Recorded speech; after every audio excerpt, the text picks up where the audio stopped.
Asian hockey champions trophy में शिरकत के लिए पाकिस्तान टीम वाहगा बॉर्डर के रास्ते भारत पहुंच गई।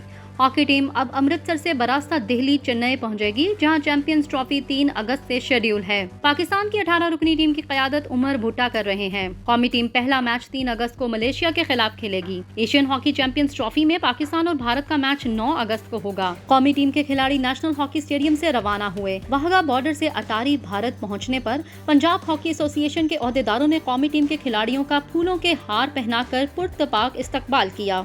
इस मौका पर मीडिया से गुफ्तगू करते हुए कौमी टीम के कोच मोहम्मद सकलैन ने खेल की बजाय पाक भारत ताल्लुकात पर बात करते हुए कहा कि स्पोर्ट्स और फिल्म इंडस्ट्री के जरिए दोनों मुमालिक के ताल्लुकात को मजबूत बनाया जा सकता है। दोनों मुमालिक के अवाम बड़े दिल के मालिक हैं और मेहमान नवाजी करना बखूबी जानते हैं। इनका कहना था कि उम्मीद है कि हमारे दौरा से दोनों मुल्कों के ताल्लुकात बेहतर करने में मदद मिलेगी। टीम के कप्तान उमर भुट्टा का कहना था कि ताल्लुकात को बेहतर करने के लिए स्पोर्ट्स बेहतरीन हथियार है, लिहाजा पाकिस्तान और भारत के माबैन खेलों के ज्यादा से ज्यादा मुकाबले होने चाहिए। मोदी सरकार के गासिबाना हथकंडों के बायस पाक भारत ताल्लुकात गुज़िश्ता कई बरसों से कशीदगी का शिकार हैं। भारत की क्रिकेट टीम ने एशिया कप के लिए पाकिस्तान आने से इनकार कर दिया था, जिसके बायस इवेंट का इनेकाद किया जा रहा है। ताहम पाकिस्तान हॉकी फेडरेशन और हुकूमत की जानिब से भारत के साथ मुस्तकबिल में हॉकी सीरीज खेलने के बारे में किसी किस्म की यकीन दहानी कराए बगैर कौमी टीम को एनओसी जारी कर दिया गया। याद रहे कि भारत और पाकिस्तान एशियन चैंपियंस ट्रॉफी की कामयाब तरीन टीमें हैं,